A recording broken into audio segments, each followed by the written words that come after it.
Mi alma tiene sed de Dios.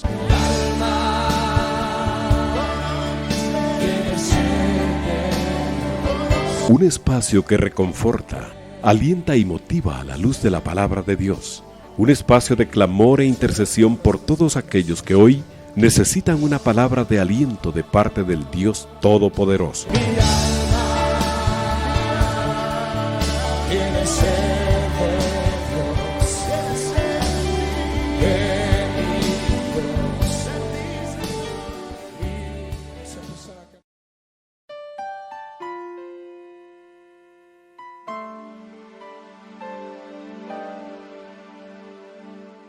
Amados hermanos, muy buenas noches, que Dios les bendiga.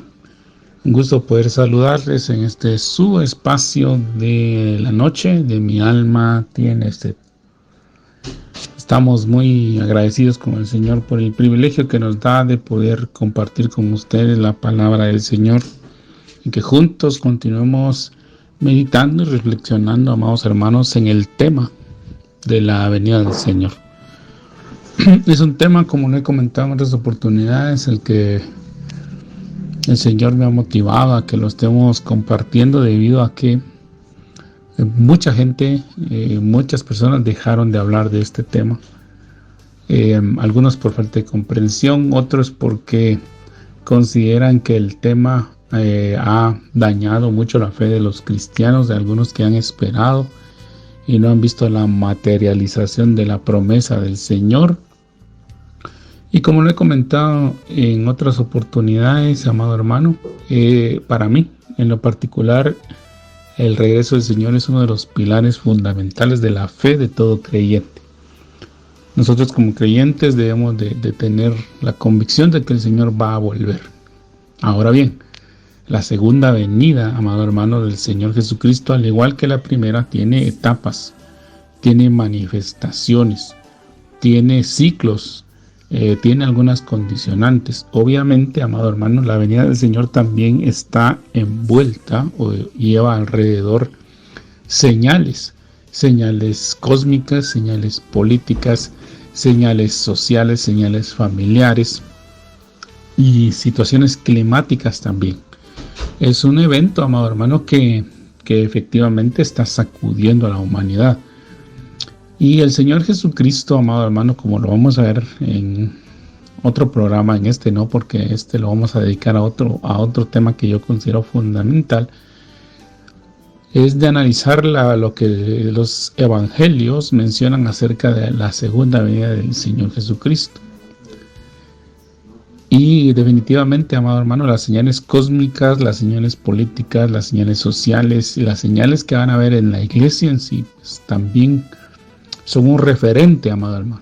Pero el problema está que a veces nosotros mezclamos, o cuando leemos no nos ponemos a reflexionar en qué señales o qué circunstancias o qué eventos son específicos para la iglesia, cuáles son específicos para Israel y cuáles son específicos para el mundo, que son precisamente los tres grupos que estamos en este momento, si usted me permite la imagen, corriendo simultáneamente en esta vida actual, de los cuales uno va a ser tomado antes de los días de la gran tribulación, que es la iglesia. Luego el pueblo de Israel va a entrar en el escenario, va a haber ya un trato directo con ellos, y a la vez va a haber un trato directo con el mundo, que son los tres grupos que hay. Y aún dentro de la iglesia, amado hermano, hay grupos, un grupo que va a ser tomado para ser la esposa del Cordero y otro grupo que va a tener que lavar sus vestiduras en la gran tribulación. Entonces, eso es lo que hemos estado meditando, hemos estado estudiando, amado hermano, a lo largo de estos programas. Definitivamente, amado hermano, pues hemos estado siguiendo un orden que el Señor nos está dando. Hemos visto el tema de la venida del Señor en los evangelios, específicamente en el evangelio de Juan, que es el que nos deja ver a Jesús como Dios en su etapa divina, en su etapa como hijo de Dios, en su etapa donde nos deja ver el conocimiento profundo que Dios le dio a él para transmitirlo a nosotros. Cada uno de los evangelios muestra al Señor en una etapa diferente, pero la etapa divina, la etapa de su divinidad y de lo glorioso del ministerio está en el Evangelio de Juan. En su etapa como siervo la vemos en el Evangelio de Marcos. En su etapa como rey la vemos en el Evangelio de Mateo. En su etapa como el Hijo del Hombre la vemos en el Evangelio de Lucas. Entonces, ya vimos también el libro de los Hechos. Hemos hecho algunas reflexiones sobre la venida del Señor. Hemos estado estudiando la carta a los tesalonicenses. Ya terminamos la primera carta, porque es la carta o las cartas que se escribieron primero, amado hermano, antes que cualquier otra carta y antes que el Evangelio, antes que los Evangelios, están escritas las cartas. Las cartas que el Espíritu Santo inspiró al apóstol Pablo, le ordenó al apóstol Pablo que escribiera para darle dirección a la iglesia acerca de lo que es la labor de la iglesia, amado hermano. Y las cartas a los tesalonicenses son las primeras cartas que, de acuerdo a los estudios que se han efectuado al día de hoy, son las cartas que primero se escribieron, tanto la primera como la segunda, alrededor del año 49, entre el año 49 y el año 54 de nuestra era. Por lo que anteceden, obviamente, a los evangelios y a algunas otras cartas que después se escribieron, tanto de Pedro, de Juan, como de Santiago y Judas, hermanos del Señor, y ya propiamente los evangelios que escribieron Mateo, Marcos, Lucas. Entonces, hemos leído en el programa anterior, leímos ya el primer capítulo de la segunda carta del apóstol Pablo a los tesalonicenses. Y cuando estuvimos leyendo este capítulo, amado hermano, pues definitivamente uno de los temas que tengo que abordar para poder continuar y que ya podamos ir analizando más a detalle algunos eventos, está la comparación entre el arrebatamiento y la manifestación. En uno de los primeros programas, yo les mencioné, amado hermano, que tenemos que tener claro que hay días. En la Biblia específicamente hay días que se mencionan, como lo es el día del Señor, el día de Cristo, y pues obviamente ahorita estamos viviendo los días del Espíritu Santo, pero el día del Espíritu Santo es el que nosotros cotidianamente estamos viviendo desde que el Señor Jesús, nosotros lo aceptamos como Señor y Salvador, porque nosotros fuimos sellados con el Espíritu Santo. Obviamente el Espíritu Santo nos bautiza, el Espíritu Santo nos utiliza, el Espíritu Santo nos inviste de dones, de carismas, de frutos, y eso los vamos viviendo cada día. Dependemos, amado hermano, de nuestra comunión con Dios. Mejor dicho, si nosotros tenemos comunión con Dios, cada uno de esos dones, cada uno de esos talentos, cada uno de esos frutos va a ir creciendo y se va a ir manifestando. Pero si nosotros, amado hermano, no estamos en esa situación, no estamos con ese compromiso, no estamos con ese anhelo, con ese deseo, pues definitivamente, amado hermano, no vamos a ser lo fructíferos que deberíamos de ser. Y cada mes que tenemos la oportunidad de sentarnos a la mesa del Señor, ahí estamos ante el tribunal del Espíritu Santo. No sé con qué frecuencia en su congregación usted se sienta a la mesa del Señor, pero si es cada mes, en cada una de esas oportunidades tenemos nosotros la oportunidad de ser juzgados por el Espíritu Santo, de analizarnos, de pedir perdón, de poder comer el pan y beber el vino con dignidad, sin hacerlo de forma indigna, como lo menciona la primera carta a los Corintios en el capítulo 11, y verdaderamente nosotros poder ir renovando nuestro pacto, nuestro compromiso con Dios. Entonces, esos días del Espíritu Santo los estamos viviendo ahora, y nosotros tenemos que tener, amado hermano, en nuestra mente y en nuestro corazón el deseo de tener comunión con el Espíritu Santo. Pero viene el día de Cristo, Obviamente Cristo ya tuvo unos días terrenales, ya lo vimos, eso está en los evangelios, amado hermano, y en el primer capítulo del libro de los Hechos, donde el Señor Jesús pues definitivamente cumplió una comisión. Y hemos hecho la comparativa de que así como la primera venida tuvo etapas, tuvo fases, tuvo manifestaciones, donde por ejemplo vemos grupos como el grupo de Zacarías y su esposa Elizabeth. A ellos se les es dado el anuncio del nacimiento de Juan el Bautista, que es el heraldo que va a manifestar o que va a estar anunciando que el Señor ya se hizo presente. Seguidamente está el grupo de María, Miriam, en algunos evangelios, o en el nombre hebreo es Miriam, que fue el vaso que utilizó el Señor para que su hijo entrara a este mundo con carne y tuviera un cuerpo, el cuerpo que Dios preparó para él. Y pues definitivamente el grupo de Zacarías y Elizabeth junta con Miriam y confirma.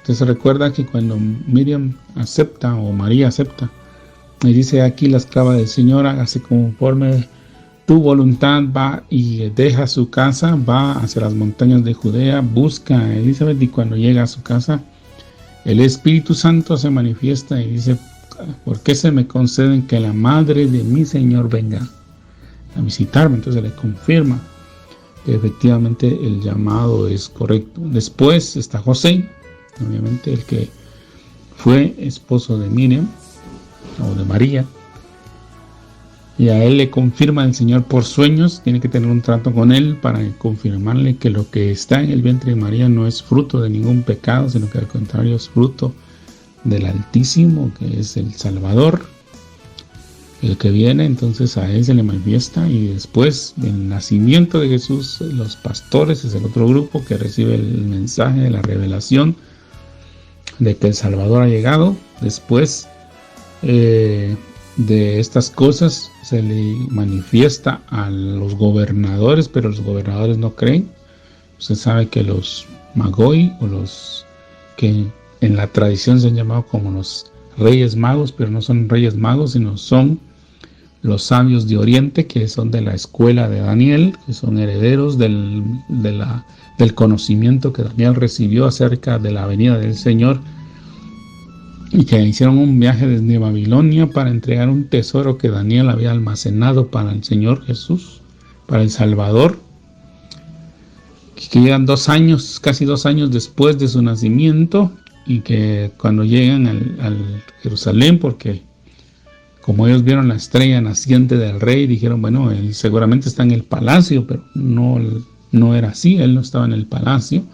Y Herodes y toda la comunidad se ve conmocionada de ver una multitud de sabios de Oriente que vienen, una caravana impresionante, preguntando por el rey. Entonces ahí es manifestado hacia los gobernadores, pero estos, en su afán de mantener el poder, de mantener el control, vienen y dan una orden de asesinar a todos los menores de 2 años. Entonces ahí vemos esos grupos, amados hermanos. Después viene el grupo de Simeón, el grupo de Ana, la viuda, que estuvo ahí al pendiente de la venida del Mesías. Y ahí vemos entonces, amados hermanos, que así como en la primera venida del Señor hubo grupos, y después está la manifestación, ya otra vez se vuelve a repetir la fórmula de Juan el Bautista, pero ya ahora mayor, bautizando en el Jordán. Y llega Jesús ya hecho un hombre, cerca de 30 años, dice la Escritura. Se manifiesta como el Cordero de Dios que quita el pecado del mundo. Entonces, así, amado hermano, como la primera venida tuvo sus etapas y tuvo sus profecías, la segunda venida también. Entonces, amado hermano, hoy vamos a ver, con la ayuda del Señor, las diferencias entre el arrebatamiento y la manifestación de el Señor Jesús a la segunda venida. Y esto lo quiero dar a esta altura del tema, porque como vamos a empezar a ver, amado hermano, vamos a entrar a leer. Definitivamente vamos a tener que leer el capítulo 24 de Mateo, vamos a tener que leer el capítulo 13 de Marcos, también vamos a tener que leer el Evangelio de Lucas, lo que el Señor escribió acerca de su segunda venida. Vamos a tener que ver algunos puntos que de las primeras cartas de Tesalonicenses, tanto la primera como la segunda, se desarrollan en Corintios, en Romanos, en Timoteo, en Tito, en Colosenses, en Filipenses, amado hermano, para que todo esto nos vaya formando el esqueleto para que después entremos al libro de Apocalipsis, porque lo vamos a tener que leer, amado hermano. Y como lo he estado mencionando, se lo he estado repitiendo, no es un libro al que debamos de tener miedo, no es un libro al que nosotros tenemos que tenerle pánico, porque el Señor lo dejó ahí en la Biblia y nosotros tenemos que pedirle al Señor sabiduría para poderlo leer, entendimiento para poderlo comprender y saber que en su lectura, amado hermano, nosotros obtenemos bendición, porque en la Escritura dice en Apocalipsis que bienaventurados los que leen las palabras de esta profecía. Entonces, amado hermano, esto nos llama a la responsabilidad que tenemos que tener definitivamente comunión con el Espíritu Santo, para que Él nos explique, nos enseñe lo que la palabra del Señor nos quiere enseñar, nos quiere preparar para que estemos listos a ese momento en que el Señor venga. Entonces no le tenemos que tener miedo al Apocalipsis. Seguramente hay figuras, amado hermano, yo no le voy a decir que lo sé todo porque no lo sé. Hay figuras ahí difíciles que seguramente tenemos que orar, amado hermano, al Señor para que Él nos vaya revelando. Hay material que se ha elaborado que nos va a ayudar a entenderlo. Pero definitivamente nosotros, amado hermano, tenemos una bendición mayor que cualquiera, que es que nosotros podemos entrar a la presencia de Dios y pedirle su ayuda. Y es aquí donde, a manera de referencia, amado hermano, solo quiero comentarle que un ministro muy amado, muy amado por mí por lo menos, y creo que por muchos otros creyentes, se encontraba en este dilema también, porque él se preguntaba por qué en la enseñanza del Apocalipsis no habían dos teólogos o dos ministros que se pusieran de acuerdo. ¿Por qué no podía haber un punto común en la enseñanza, sino que más bien todos se atacaban y cada uno ponía su propia corriente? Y usted sabe que hay corrientes, no la vamos a negar, amado hermano, ahí están. Hay corrientes post y milenialistas, ¿verdad? Que algunos se ubican los eventos, unos al principio, otros en medio, otros al final, pero hay mucha gente que tiene sus interpretaciones del Apocalipsis. Entonces este ministro una noche llorando al Señor a las 2 de la mañana, cuenta él, le decía al Señor: Señor, yo no vuelvo a enseñar el Apocalipsis, porque los hombres no me enseñan nada, los hombres no se ponen de acuerdo, y yo no vuelvo a enseñar el Apocalipsis a menos que tú me lo enseñes. Entonces este hermano tenía claro, amado hermano, que tenía que acudir al Señor, y dice en su testimonio que esa misma noche, antes de acostarse con lágrimas en sus ojos, le dijo al Señor: Señor, ¿puedes tú aclarar estos misterios? Y entonces él tuvo una visión, una enseñanza de parte de Dios de cómo es el Apocalipsis. Y él empleó su vida ministerial, gran parte de su vida ministerial, enseñando el Apocalipsis. No para meterle miedo a la gente, sino para advertirle, amado hermano, de las situaciones y de las profundidades y realidades que ese libro muestra. Y así como él, amado hermano, lo que yo quiero dejarle en su corazón es que así como él tuvo ese deseo, nosotros deberíamos de tenerlo también. Orarle al Señor con lágrimas en los ojos, decirle: Señor, enséñanos el Apocalipsis, pero no para ir a presumir, no para ir a decirle a otro: mira, yo ya tengo la revelación y te voy a mostrar, te voy a decir tus verdades en tu cara, porque eso no es, amado. La palabra del Señor no es para contender, la palabra del Señor es para edificar. La palabra del Señor es para bendecir al pueblo, y eso es lo que nosotros debemos de hacer en medio de este tiempo de confusión, amado hermano, de confusión, de peleas, de luchas. de pérdidas, porque hay mucha gente que se está perdiendo, incluyendo nuestros familiares, amado hermano, y aún con tristeza tenemos que decir que dentro de la misma iglesia hay personas que se están perdiendo a la sombra de un púlpito, como dice otro mi amado hermano, porque se les está enseñando, se les está ministrando, pero aún así han decidido dejar en su corazón la necedad, la terquedad, y se están yendo en pos del pecado. Personas que están echando a perder su matrimonio por necedades, amado hermano, por estar escuchando más al diablo que al Señor, o porque en su corazón definitivamente hay rebelión.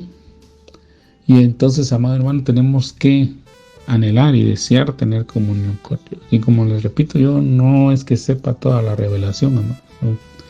Yo le pido al Señor que tenga misericordia de nosotros y nos ayude.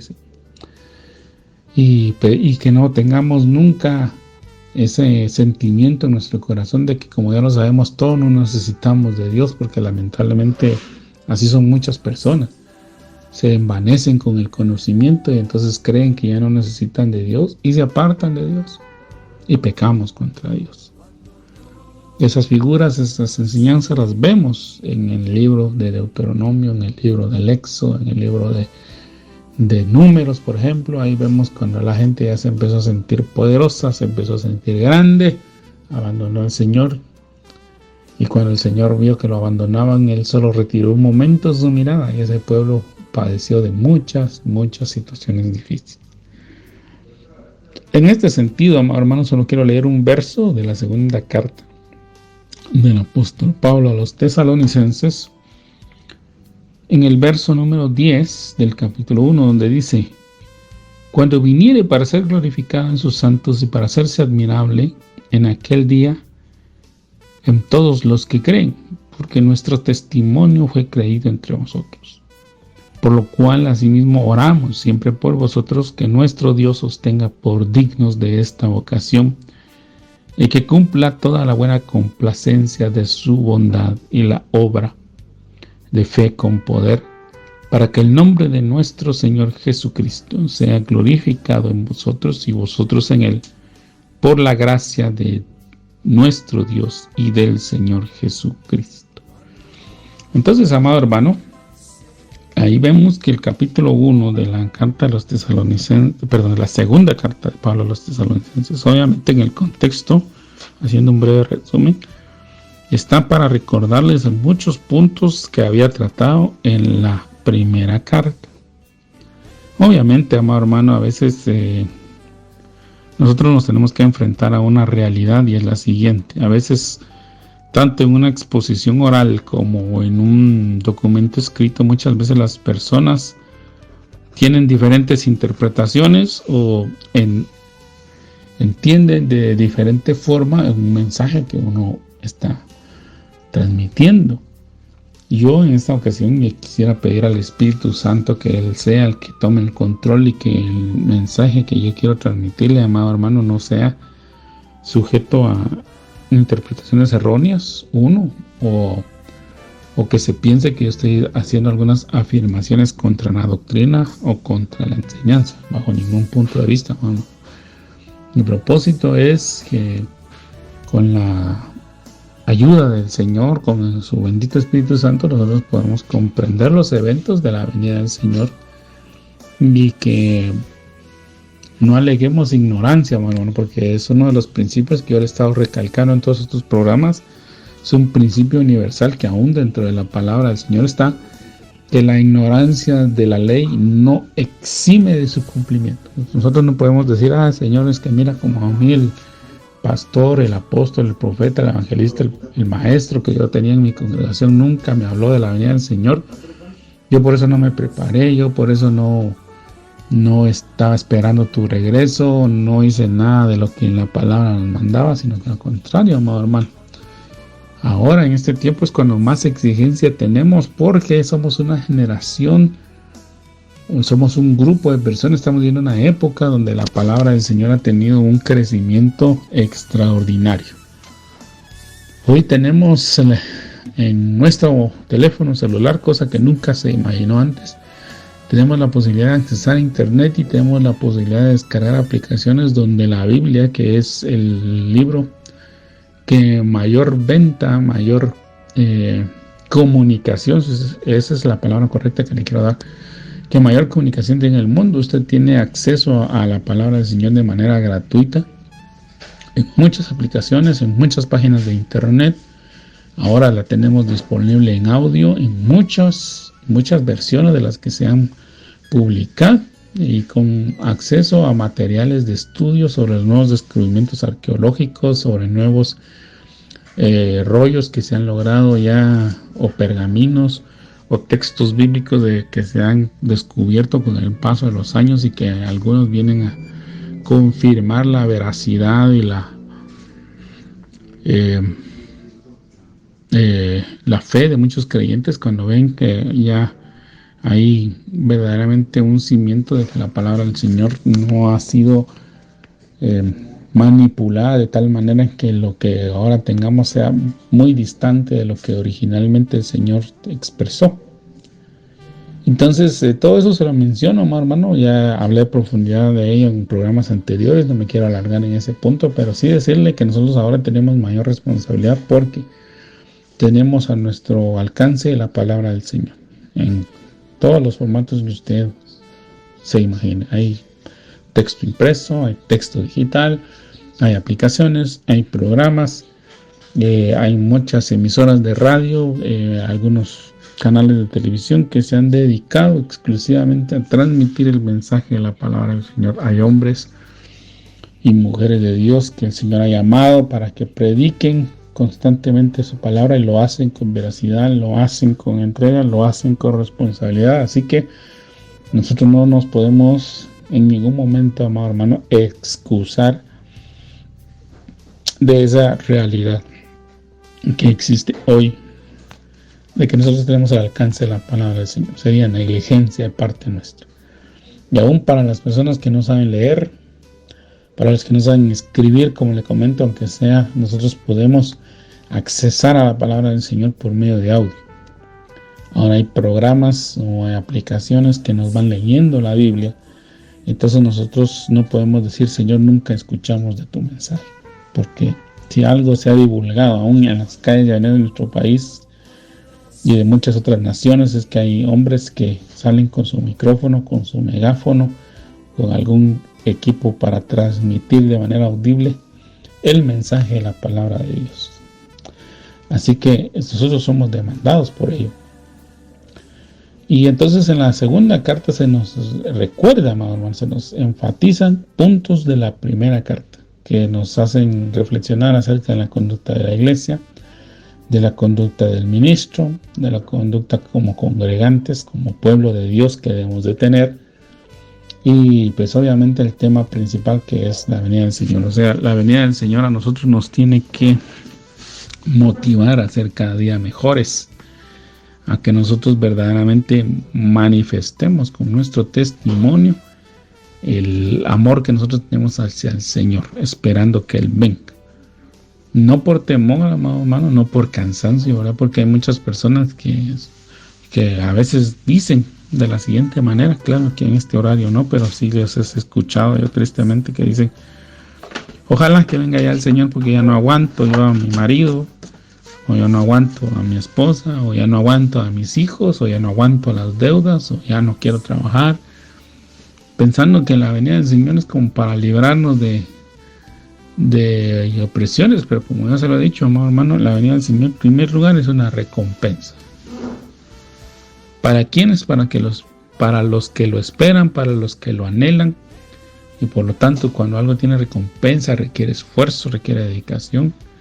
Y definitivamente el Señor espera que nosotros nos consagremos, que nosotros vivamos en santidad, que nosotros vivamos cumpliendo sus mandamientos. No estoy diciendo que no nos vayamos a equivocar, pues obviamente somos seres humanos y todos vamos a en algún momento a fallar, pero tampoco la excusa de que somos humanos nos va a llevar a que estemos fallando a cada rato, ¿verdad, hermano? No, sino que al contrario, vayamos corrigiendo, vayamos enmendando, nos vayamos acercando cada día más a Dios. Entonces el arrebatamiento es un premio, es un galardón, es exclusivo para los que esperan y aman al Señor. Y también pues ya la manifestación pública del Señor también es para venir a recompensar a cada uno. Recordemos que el Señor dice que Él viene a recompensar a cada uno. De aquí yo vengo pronto, dice en el libro de Apocalipsis, y mi galardón conmigo. Entonces cuando el Señor nos enjuicie también públicamente, cada uno va a recibir lo que se merece, amor. Nosotros tenemos la bendición de que nuestro Dios es justo.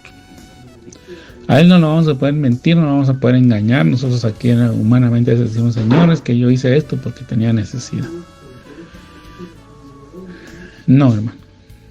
El Señor conoce nuestro corazón y Él definitivamente va a dar a cada uno conforme le corresponde. Así que, habiendo dicho esto, hermano, quiero que juntos vayamos estudiando la palabra. Voy a ir repitiendo a lo largo de esta exposición y perdone que sea tan insistente.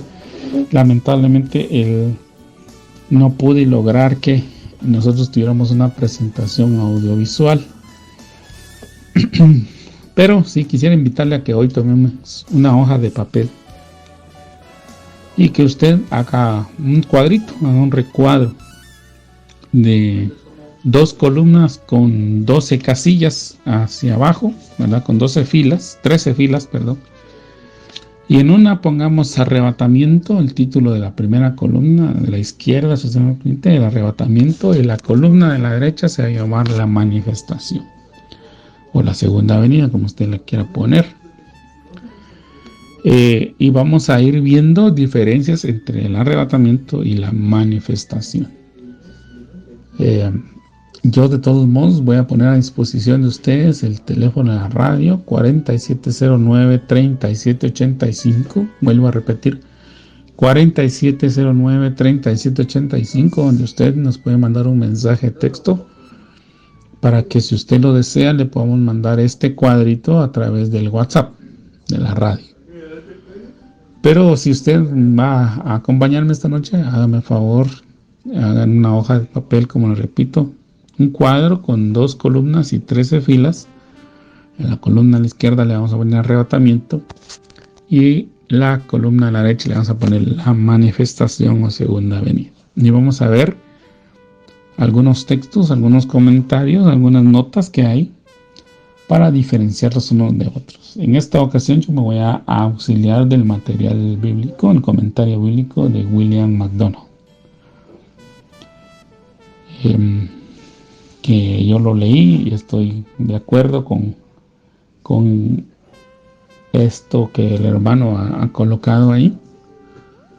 No porque no tenga nada que decirle, sino porque, pues, gracias a Dios, yo primero he estudiado la palabra, he leído antes de poder accesar ya a materiales de estudio que el Señor me ha facilitado, con los cuales me ha bendecido, y que al analizar y confrontar, pues definitivamente después de haber leído, de haber reflexionado con la ayuda del Espíritu Santo, pues concluyo de que el material que ellos han puesto ahí, pues también es fruto de sus estudios, de sus desvelos y de sus oraciones. Entonces, una vez más, si usted nos acaba de sintonizar en este momento, le quiero pedir que tome una hoja de papel donde se toma sus notas, haga un cuadrito de 2 columnas con 13 filas, y que al cuadro de la izquierda le ponga el arrebatamiento y al cuadro de la derecha le ponga la manifestación, a la columna de la derecha, perdón. Y vamos a ver la primera diferencia. La primera diferencia en cuanto al arrebatamiento, punto número 1, es que Cristo viene al aire. Dice a la primera carta de Pablo a los Tesalonicenses, capítulo 4, verso 17, que leímos en uno de los programas anteriores, dice: luego nosotros, los que vivimos, los que hayamos quedado, seremos arrebatados juntamente con ellos en las nubes para recibir al Señor en el aire, y así estaremos siempre con el Señor. Ese es el arrebatamiento. Entonces usted ve que el Señor no viene a la tierra, Él se queda en el aire. Y al contrario, nosotros, los que el Señor considere que hemos alcanzado esa dignidad, pues vamos a estar con Él en el aire, vamos a reunir con Él en el aire. Vamos a escuchar esa trompeta, porque va a estar la trompeta de Dios sonando. Los que estemos listos, los que estemos preparados, vamos a escuchar esa trompeta y vamos a subir al aire y ahí nos vamos a encontrar con el Señor. En cambio, la manifestación, ahora se va a la columna de la derecha, en la primera línea pone que el Señor ya viene a la tierra.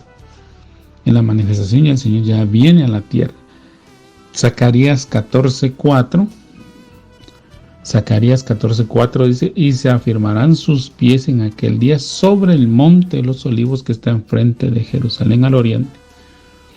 Y el monte de los olivos se partirá por en medio hacia el oriente y hacia el occidente, haciendo un valle muy grande, y la mitad del monte se apartará hacia el norte y la otra mitad hacia el sur. Entonces aquí ya vemos una manifestación del Señor pública, ¿verdad? El Señor ya viene a la tierra. En el arrebatamiento el Señor no viene a la tierra. Bueno, la segunda línea o la segunda fila en la columna del arrebatamiento, si usted me hace favor, ponemos que el Señor viene por sus santos. Pues viene por sus santos, ese es el punto. Y siempre en el texto de 1 Tesalonicenses, capítulo 4, verso 16, dice: porque el Señor mismo, con voz de mando, con voz de arcángel y con trompeta de Dios, descenderá del cielo, y los muertos en Cristo resucitarán primero. Luego nosotros, los que vivimos, los que hayamos quedado, seremos arrebatados juntamente con unos a las nubes para recibir al Señor en el aire, y así estaremos con Él. Ahora bien, recuérdese, amado hermano, que nosotros somos santos. No santo como el enmascarado de plata, ni santo como la religión tradicional lo considera, sino somos santos porque la sangre de Cristo nos ha santificado. Y de hecho, las epístolas, amado hermano, todas las epístolas que Pablo escribió, en su mayoría, en las salutaciones dice a los santos. Hay algunas Biblias que han puesto la expresión llamados a ser, pero si usted se da cuenta, en la palabra llamados a ser se encuentra en cursiva o tienen un tipo de letra diferente, y eso quiere decir que esa expresión como tal no se encuentra en los textos originales. O sea, tampoco se puede asumir que son parte del texto que escribió originalmente el apóstol, sino que realmente se agregan como un complemento para tratar de hacer entendible el texto. Eso es parte del trabajo de los traductores. Por eso, amado hermano, nosotros debemos de orar por los traductores y por todos aquellos que se dedican a la publicación de materiales bíblicos, para que el Señor les dé la adecuada guianza, amado hermano, y escriban, amado hermano, las palabras adecuadas que el Señor quiere que utilicen. Entonces, ese llamados a ser, generalmente algunas otras versiones lo quitan, y por eso dejan llamados santos, a los santos de Tesalónica, a los santos de Filipenses, a los santos de Colosenses. Entonces nosotros somos santificados por la sangre de Cristo. Entonces por eso el Señor viene por sus santos, y obviamente también viene por aquellos que hemos practicado la santidad progresiva. Recuérdese que le he hablado de que tenemos los teólogos han concluido que tenemos 3 tipos de santidad. La santidad posicional, que es la que recibimos cuando reconocemos al Señor como Salvador, ¿verdad? Él nos santifica por medio de su sangre. Ahí ya está la primera, la santidad posicional, la que recibimos. Como le digo, ya las cartas que el apóstol Pablo escribe dicen a los santos. Pero nosotros nos vemos y decimos, bueno, nos falta, porque definitivamente no estamos practicando la santidad. Entonces ahí viene la santidad progresiva, que es la que desarrollamos con el paso de los años. Al ir aprendiendo la palabra de Dios, al ir meditando en la misma, pues el Señor nos va confrontando y nosotros tenemos que ir cambiando nuestra actitud, debemos ir cambiando nuestro lenguaje, debemos ir cambiando nuestras costumbres para pegarnos a hacer lo que el Señor quiere. Entonces ahí vemos que el Señor viene por sus santos. En la columna de la manifestación, en el punto número 2, dice que el Señor viene con sus santos. Si usted se da cuenta, ya venimos nosotros con Él. Hay una parte en que Él viene por sus santos Nosotros nos unimos a Él y después de haberse efectuado las bodas del Cordero y todo el asunto que vamos a ver más adelante, cuando leamos el Apocalipsis, vemos que después el Señor ya viene a la tierra y viene con sus santos. Uno de los textos es la carta de Judas. Como usted sabe, la carta de Judas solo tiene un capítulo, ¿verdad? Es un capítulo único. En el verso 14 dice: de estos profetizó Enoc, séptimo desde Adán, diciendo: he aquí vino el Señor con sus santas decenas de millares. ¿Verdad? Entonces el Señor viene con los santos. Luego, en la primera carta de Pablo a los Tesalonicenses, capítulo 3, verso 13, dice: para que sean afirmados vuestros corazones irreprensibles en santidad delante de Dios nuestro Padre en la venida de nuestro Señor Jesucristo con todos sus santos. Entonces vemos que acá hay otra diferencia. En el arrebatamiento el Señor viene por sus santos, viene a tomarlos, a llevárselos, y en la manifestación Él ya viene con sus santos. Obviamente también va a venir con el ejército celestial y todo, pero se va a notar que Él ya viene con sus santos. La diferencia número 3 en la columna del arrebatamiento, vamos a poner que el arrebatamiento es un misterio. Es una verdad desconocida en los tiempos del Antiguo Testamento. O sea, en el Antiguo Testamento, amado hermano, no se había, digamos, si usted me permite esa expresión, no se había podido uno notar que iba a haber un arrebatamiento previo a la segunda venida. Entonces, en la primera carta de Pablo a los Corintios, capítulo 15, por eso les digo que tenemos que ir leyendo las epístolas de los romanos, algunas porciones de los romanos, de la carta a los Corintios, de la carta a los Colosenses, etcétera, porque ahí, en esas cartas, como son posteriores y se van desarrollando temas siempre relacionados a la venida del Señor que se abordaron en las primeras cartas de Pablo a los Tesalonicenses, ahí se van ampliando algunos puntos. Y por ejemplo dice en 1 Corintios capítulo 15 versos 51 y 52, dice: he aquí os digo un misterio, no todos dormiremos, pero todos seremos transformados. ¿En qué momento? En el arrebatamiento, hermano. Es ahí, en un momento, en un abrir y cerrar de ojos, a la final trompeta, porque se tocará trompeta, y los muertos serán resucitados incorruptibles y nosotros seremos transformados. Y de hecho, si usted se recuerda, amado hermano, en la primera carta de Pablo a los Tesalonicenses, en el capítulo 4, verso 13, dice aquí: os digo por palabra del Señor. Es decir, que el Señor le está dando a Pablo una instrucción específica para que en ese momento se la transmita a la iglesia. Recordemos que las cartas, aunque la Biblia es un libro público, amado hermano, porque es un libro que usted encuentra también a veces en las librerías ahora, ¿verdad? Como le digo, su difusión se ha ampliado y muchas veces las librerías no necesariamente son de corte cristiano o tienen algún enfoque religioso específico, sino que pues, ellos se encargan de distribuir libros, y como consideran la Biblia un libro, pues la venden. Entonces, aunque la Biblia ahora sea un documento de acceso público, no es decir que no es un producto exclusivo de librerías cristianas, si se me permite hacer esa expresión. Dice, las cartas en sí ya son solo para la iglesia. O sea, si usted es de la iglesia, las va a leer y las va a entender, porque el Señor tiene un trato con la iglesia. Los del mundo la podrán comprar, la podrán tener en su casa, la podrán abrir, la van a leer, pero nunca la van a comprender, no le van a entender el sabor. Nosotros sí. ¿Por qué? Porque el Espíritu Santo está morando en nosotros. Y dice en la primera carta de Pablo a los Tesalonicenses, capítulo 4, verso 15, dice: por lo cual os decimos esto en palabra del Señor. Es una instrucción específica que el Señor está dando en ese momento.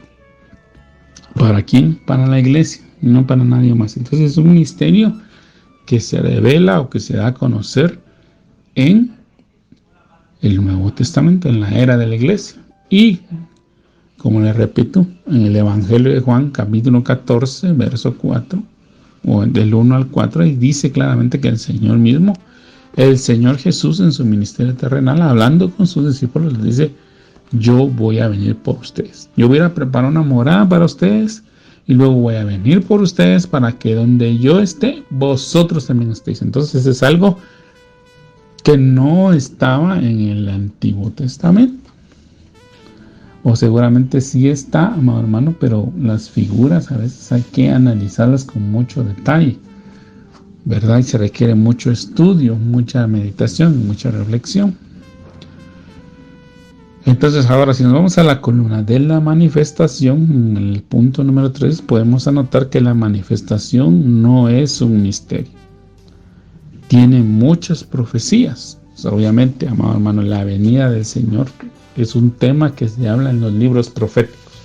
Yo le voy a dar unas citas, pero si usted lee Joel, por ejemplo, si usted lee Malaquías, usted lee Jeremías, Isaías, dice: en aquel día, el Señor mismo. Entonces ahí se lee que el Señor va a tener un día y una manifestación donde va a haber retribución, donde va a haber juicio, donde mucha gente se va a querer esconder.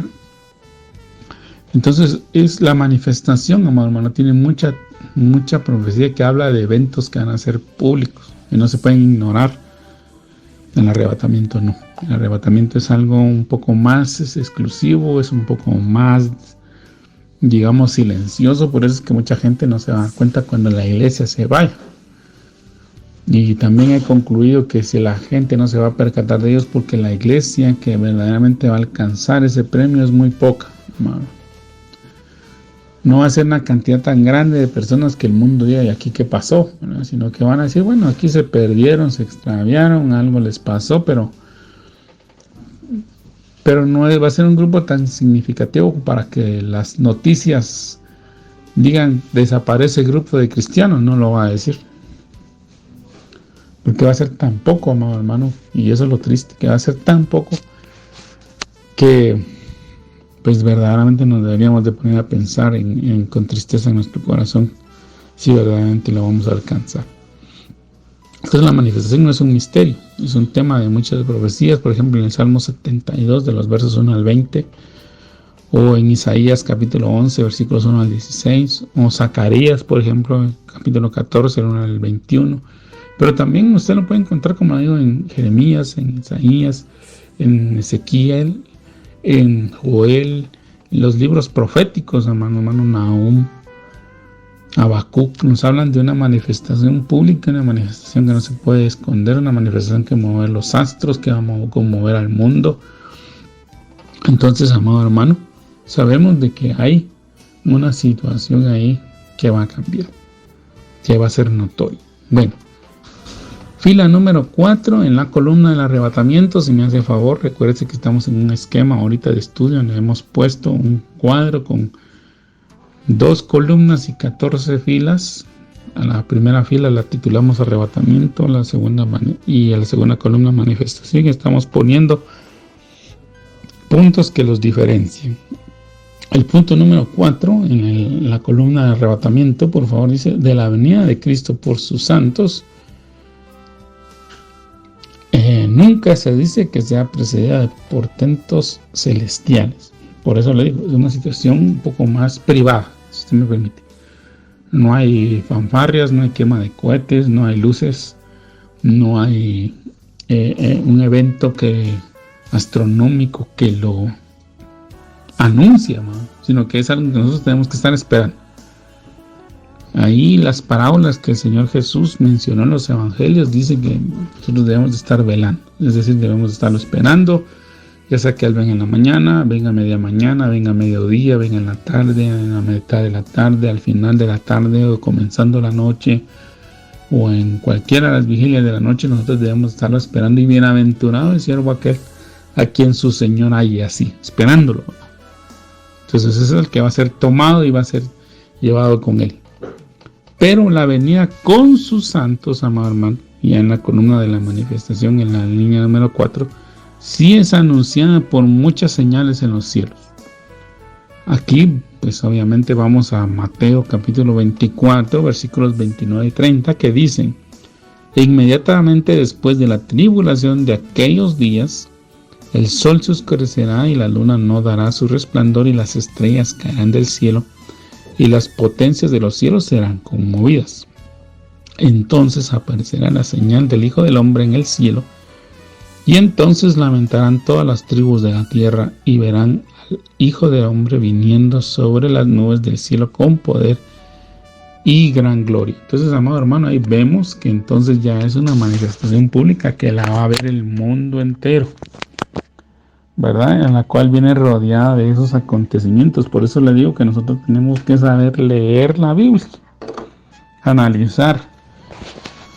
Porque si ya hay una manifestación pública, amado hermano, quiere decir que entonces la iglesia ya se tuvo que haber ido. Pero si nosotros estamos viendo manifestaciones públicas, quiere decir que nosotros no nos fuimos, ¿verdad? Nosotros fuimos dejados. Entonces eso ya nos tiene que preocupar. Y hay mucha gente que quiere poner a la iglesia, bueno, a la iglesia fiel, ¿verdad? Lo voy a poner así de esa manera. Quiere poner a la iglesia fiel dentro de la multitud que va a empezar a ver las cosas celestiales. Y no es así. La iglesia fiel no va a ver nada de eso. La iglesia fiel ya se fue con el Señor, lo está viendo a Él, su mirada está puesta en Él. Recordemos que en la primera carta de Pablo a los Tesalonicenses, cuando lo leímos al final del capítulo 1 y en los textos de los siguientes capítulos hasta el 5, nos recordaba constantemente el Señor que Él no nos ha puesto para ira. Es decir, Él no nos ha puesto para que nosotros suframos, porque nosotros hemos creído que el Señor descargó su ira, su enojo, el castigo de nuestra salvación sobre Jesús cuando Él vino públicamente y murió por toda la humanidad en la cruz del Calvario. Pero solamente aquellos que lo han reconocido como Señor y Salvador y que han vivido fieles a su llamado, pues son los que el Señor tomó de entre todos para que no vean la ira de Dios ya manifiesta, porque entonces no quisieron estos recibir ese sacrificio ni quisieron aceptar sus bendiciones, o se apartaron porque prefirieron más al mundo que al Señor, o que simple y sencillamente no quisieron saber nada del Señor. Entonces ya iba a haber un juicio divino. Entonces, amado hermano, vemos que el arrebatamiento es para la iglesia. Punto número 5, si logramos terminar. Punto número 5, el arrebatamiento es identificado con el día de Cristo. Y por eso le repito, amado hermano, tenemos que ver los días del Padre, o los días del Señor, el día de Cristo, los días del Espíritu Santo, que ya le expliqué al principio, son los que estamos viendo ahora. Entonces, por ejemplo, en 1 Corintios 1:8, primera carta de Pablo a los Corintios, capítulo 1, verso 8, dice: el cual nos confirmará hasta el fin para que seáis irreprensibles en el día de nuestro Señor Jesucristo. Entonces, el Señor Jesucristo tiene un día. Segunda de Corintios 1:14 dice: como también en parte habéis entendido que somos vuestra gloria, así como también vosotros la nuestra, para el día del Señor Jesús.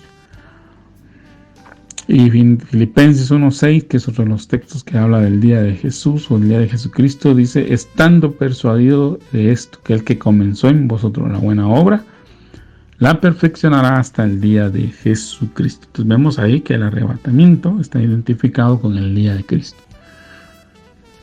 Pues el texto de Filipenses es claro en decir que cuando el Señor nos tome es porque Él ya perfeccionó su obra en nosotros. Ahí pues ya nosotros vamos a ser producto terminado. Ahora, la manifestación, en el lado de la manifestación, en la columna de manifestación, en la línea 5, si me hace favor, ponga usted ahí, que la manifestación se identifica con el día del Señor. Para ello, amado hermano, nos están haciendo referencia de la segunda carta de Pablo a los Tesalonicenses, el capítulo 2, que es el que vamos a leer en la semana entrante, donde se nos habla de eso, del día del Señor, del día del Padre, donde Él ya va a estar enjuiciando. Pero específicamente nos envía al texto griego Nestlealan. Le voy a mencionar por qué. La versión 60 dice en ese pasaje, específicamente yo le tomé el versículo 2, dice: que no os dejéis mover fácilmente de vuestro modo de pensar, ni os conturbéis ni por espíritu, ni por palabra, ni por carta, como si fuera nuestra, en el sentido que el día del Señor está cerca. Pero cuando nosotros vamos a analizar, amado hermano, como le digo, con la bendición que hoy tenemos, el texto griego Nestle Alam, que es una de las fuentes, amado hermano, del texto que nos ayuda a poder tener traducciones del Nuevo Testamento. Cuando usted lo va a analizar palabra por palabra, en los interlineales dice en la parte final del verso 2 del capítulo 2 de la segunda carta de Pablo a los Tesalonicenses, que dice que se ha puesto en pie el día del Señor. En otras palabras, que el día del Señor ya se está viviendo, que está en marcha. Entonces, amado hermano, Pablo había enseñado específicamente a la iglesia de los tesalonicenses que el Señor viene en fases, y una de ellas es que va a tomar a la iglesia. Cuando él tome a la iglesia, pues empieza su trato otra vez con Israel. Pues recordemos que desde el capítulo 11, verso 24, 25, 26 y en adelante de la carta de Pablo a los romanos, se nos habla de la pausa que el Señor ha hecho con el trato para con Israel. Vemos, amado hermano, que los principios en la Biblia, por ejemplo, vemos el Génesis, se repite al final, otra vez. Entonces en Génesis vemos que el Señor tiene un trato con la humanidad, luego hace un trato con Noé, luego de la línea de Noé escoge a uno, que es Jafet. Luego, entre la línea de Jafet, escoge a Abraham, y con Abraham establece lo que nosotros hoy conocemos como el pueblo de Israel. Con él establece sus pactos. Pero Abraham tiene dos facetas. Una en que él es llamado sin tener pacto en su cuerpo, ¿verdad? Y después él viene y como ratificación de unos pactos se circuncida. Pero después Pablo nos explica también en la carta a los romanos que Abraham se constituye en padre de los gentiles en la fe, padre en la fe de los gentiles y padre en la fe de los israelitas, porque él fue llamado siendo gentil y luego se circuncida como señal de que acepta el pacto, pero él es padre de gentiles y padre de los israelitas. Pero el Señor establece un pacto con los israelitas y viene desarrollando sus promesas a lo largo de la Biblia con los israelitas. Pero cuando ya llega el momento de la manifestación pública del Señor Jesús, los descendientes de Abraham, los que estaban vivos en el momento que el Señor se manifiesta en la tierra, lo rechazan. No lo quieren recibir. Le empiezan a imputar pecado. Le empiezan a imputar maldad. Entonces vienen y no quieren recibir ese mensaje de salvación, porque no consideran a Jesús como un Mesías, como el Salvador, como el que tiene legítimo derecho a heredar el trono de David, a pesar de que su genealogía demuestra que tiene derecho a tener, por ser descendiente en la tribu de Judá, en la carne, aunque él no tuvo nada que ver en eso, pero en esa línea permite el Señor que nazca su hijo.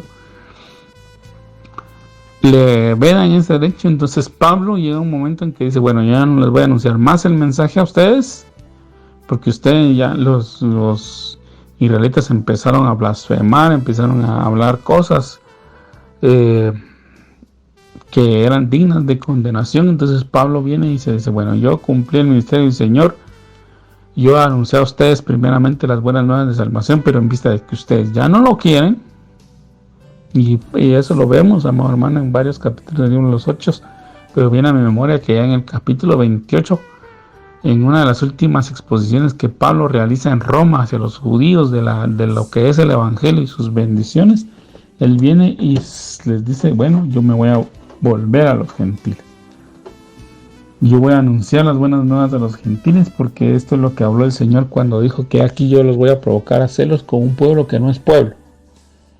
Y ahí es que nosotros entramos en escena, los gentiles, es decir, toda la humanidad que no es israelita, entramos en el plan de salvación. Entonces le pone una pausa a Israel y empieza el trato con la iglesia. Cuando el trato con la iglesia termine, que es lo que estamos viendo acá en Tesalonicenses, cuando haya el arrebatamiento, regresa otra vez el trato para con Israel y el trato para con la humanidad. Entonces Romanos 11:25 dice que la vigencia de la amnesia o de la pausa que Dios tiene con Israel va a ocurrir hasta que entre la plenitud de los gentiles en el plan de salvación, o hasta que el último de los gentiles que el Señor ha predestinado para ser salvos o que han aceptado el llamado del Señor sea salvo. Hasta ese momento se cierra la puerta, como en tiempos de Noé con el arca, y empieza otra vez el trato con Israel. Pues entonces aquí había un grupo de personas que estaban diciendo que el día del Señor, que le dan la manifestación pública, ya estaba ocurriendo. Es decir, que le estaban acreditando a Pablo que era un mentiroso, que él había predicado algo que no era cierto, y que la venida del Señor ya estaba siendo pública, entonces que no había arrebatamiento de la iglesia, y entonces así estaban queriendo desmoronar la fe de los creyentes, amado hermano. Entonces, hoy, amado hermano, hemos visto algunas diferencias entre lo que es el arrebatamiento y lo que es la manifestación pública del Señor o su segunda venida. Hay otras diferencias que, si el Señor lo permite, lo vamos a ver más adelante. Pero sí quisiera, amado hermano, que usted tome nota de que el ataque al tema del regreso del Señor ha ocurrido desde siempre. De hecho, el Señor mismo, estando aquí en la tierra, fue sujeto a muchas situaciones de menosprecio, de insultos, de tener en poco. Fue insultado, fue menospreciado. Y pues obviamente al ataque a su resurrección ya vimos que también ha habido, ¿verdad?, para desacreditar que es el Hijo de Dios. Y esos ataques han estado todo el tiempo, solo que ahora se han intensificado, y como consecuencia de que los creyentes han creído en esos ataques, que han aceptado que se desvirtúe la divinidad de Cristo, el ministerio de Cristo, amado hermano, mucha gente se está perdiendo. Así que hoy le invito, amado hermano, que con esto que hemos estado estudiando, con esto que hemos estado meditando, nosotros afirmemos nuestra fe y le pidamos al Señor que nos ayude. En el siguiente programa voy a tratar de empezar desde el comienzo para tratar de abarcar los otros puntos que nos hacen falta para dejar claro lo que es el arrebatamiento y lo que es la manifestación. Le recuerdo que si usted gusta puede escribir al 4709-3785, que es el teléfono de la radio, para que usted pueda recibir en su WhatsApp una copia de este cuadrito que estamos estudiando en este día. Que el Señor le bendiga, que el Señor le guarde, que pase una bendecida noche, y si el Señor lo permite, en otra oportunidad estaremos compartiendo más de la palabra del Señor.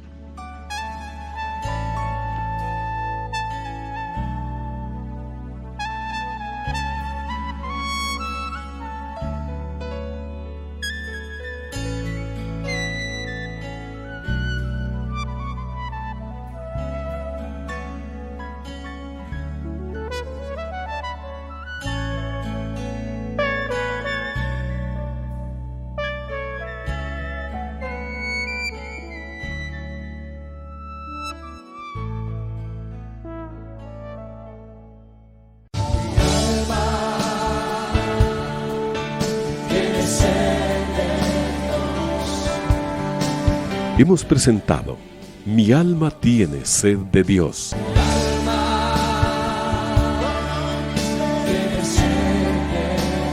Te invitamos a escuchar nuestra próxima audición, cuando nuevamente estaremos delante del Señor exclamando: